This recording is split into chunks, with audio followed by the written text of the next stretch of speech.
Čaute, ahojte. Čaute, čaute. Na rok 2024 sme si pre vás pripravili jeden projekt. Na ktorom bude pracovať Sevo. A Ivka. A kto je Sevo? Sevo, kto si? Ja som tréner, masér a taktiež riešim korekciu postoja.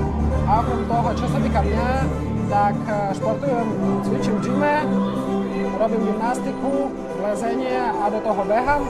A skúšam balančné veci, ktoré ma bavia a baví to aj ľudí, mojich sledovateľov. Ivka, kto si? Ja som Ivka. Športu sa venujem od základnej školy. Momentálne mám už pred sebou 3. sezónu ako bikini fitness.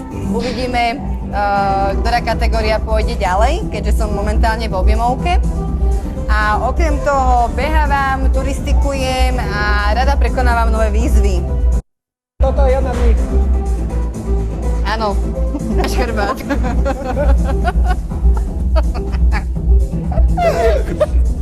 Dobre. Hey, what's up? Jo.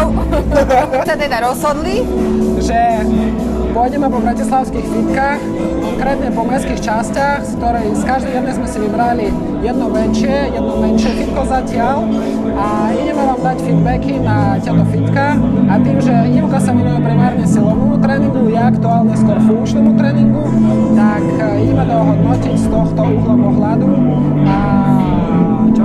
bude to zaujímavé, s tým, že každý sme iný a zameriavame sa aj na iné tréningové plány väčšinou v prípade, tak sa naozaj máte na čo tešiť.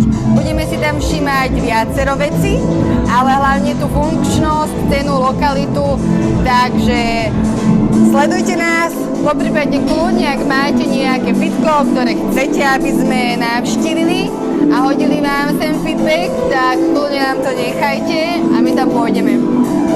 Tešíme sa, ďakujeme za každé vzdelanie. Čaute. Športu zdar!